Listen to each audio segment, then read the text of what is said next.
கமல்ஹாசன் அவர்கள் wine shop எல்லாம் மூட முடியாது, ஒவ்வொரு ஒயின் ஷாப்புக்கு முன்னாடியும் அறிவுரை மையங்கள் அமைக்கணும்னு சொல்லியிருக்காரு.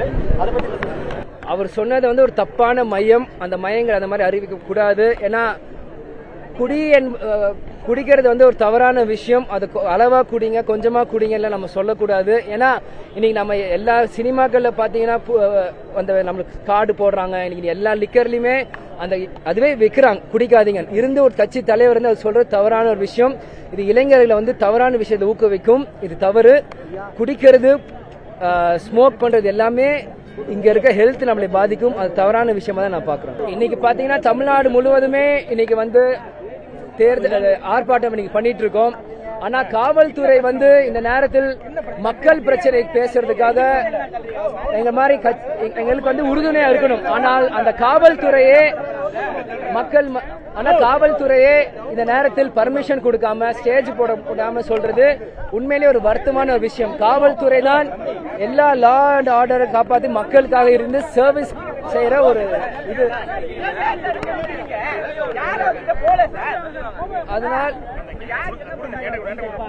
அதனால காவல்துறை இந்த நேரத்தில் உறுதுணையா இருந்து இந்த மாதிரி விஷயங்களை, மக்கள் பிரச்சனைய கட்சிகள் வந்து முன்னாடி ஆர்ப்பாட்டம் செய்யறப்போ காவல்துறை உறுதுணையா இருக்கணும். அவங்க வந்து இந்த நேரத்தில் பர்மிஷன் கொடுக்காது உண்மையிலே கண்டிக்கத்தக்க ஒரு விஷயமா நாங்க பாக்குறோம்.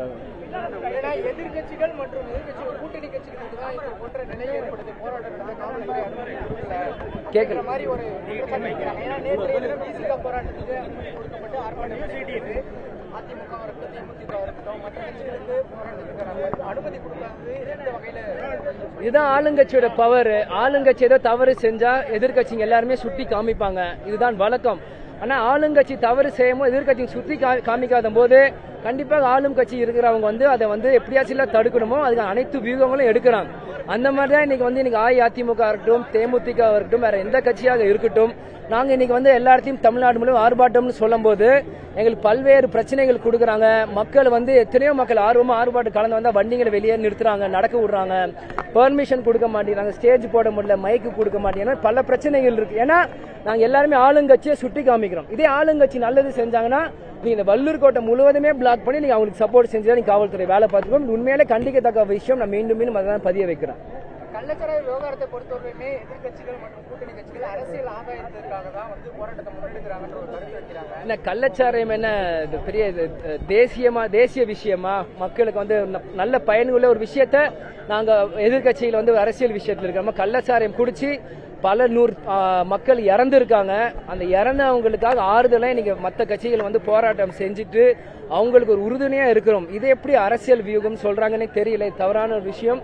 அதனால் இது வந்து அரசியலாக யாரு, நாங்க வந்து திமுக எல்லாமே அரசியலாக்க இன்னைக்கு தேமுதிக தமிழ்நாடு முழுவதும் மக்கள் நலன் கருதி மக்களுக்காக இன்னைக்கு போராட்டம் செஞ்சிருக்கோம். இந்த விஷயம் இந்த மாதிரி போராட்டங்கள் நடத்தலைன்னா ஆளும் கட்சி இதை வந்து மூடி மறைப்பாங்க. இந்த மாதிரி ஆர்ப்பாட்டங்கள் செஞ்சாதான் மக்கள் பார்வைக்கு வரும். ஆளுங்கட்சி தவறுகளை சுட்டி காமிக்க முடியும். அதே மாதிரி மக்களுக்கு ஒரு விழிப்புணர்வா இருக்கும் இந்த மாதிரி விஷயங்கள். அதுக்காக தான் இந்த மாதிரி ஆர்ப்பாட்டம் செய்யப்படும். ஆமா, தேமுதிக சார்பாக 27ஆம் தேதி வந்து ஆளுநரை சந்திச்சு எங்க பொதுச் செயலர் திருமதி பிரேமலதா விஜயகாந்த் கவர்னரை சந்திச்சு முறையிடுறோம். அது நியூஸ் எல்லாமே அவங்களுக்கு தெரியும். அது எல்லாமே உங்களுக்கு தலைமையில இருந்து அறிவிப்பாங்க. தவறான ஒரு விஷயம். எல்லா கல்யாணத்துக்கும் எல்லா துக்க விஷயங்களும் கலந்துக்கிற முதல்வர் இன்னைக்கு பல நூறு மக்களுக்கு அன்னைக்கு கள்ளச்சாராயமால இறந்திருக்காங்க.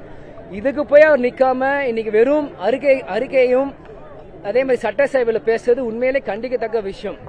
நீங்க ஜெயிக்கிறதுக்கு முன்னாடி வேணா திமுக தலைவராக இருக்கலாம். ஆனா ஜெயிச்சதுக்கு அப்புறம் ஆளும் கட்சி, எதிர்கட்சி, பொதுமக்கள் எல்லாருக்குமே நீங்க முதல்வர். ஆனா மக்கள் அங்க தவிக்கும் போது உடனடியாக அன்னைக்கு போய் அந்த ஸ்பாட்ல இருந்து அவர் வேலையை பார்த்திருக்கணும். ஏன்னா கொரோனா டெத்துக்கு அப்புறம் இன்னைக்கு இவ்வளோ மக்கள் இன்னைக்கு இறந்தது பாக்குறது உண்மையை மன வேதனையாக இருக்கு. முதல்வர் போகாத வந்து உண்மையிலே ஒரு தவறான விஷயம், கண்டிக்கத்தக்க விஷயம். இதுல இருந்தே தெரியுது இது திமுக அரசு தவறு செஞ்சிருக்குன்னு. அவங்களுக்கே ஆழ மனசுல குத்துறதுனால அவங்க முதல்வர் நீங்க போகாம அங்க இருக்கிறார். அடுத்த கட்ட போராட்டம் எல்லாம் நிகழ்வும் நீங்க வர நாட்கள் நீங்களே சந்திப்பீங்க. நன்றிங்க.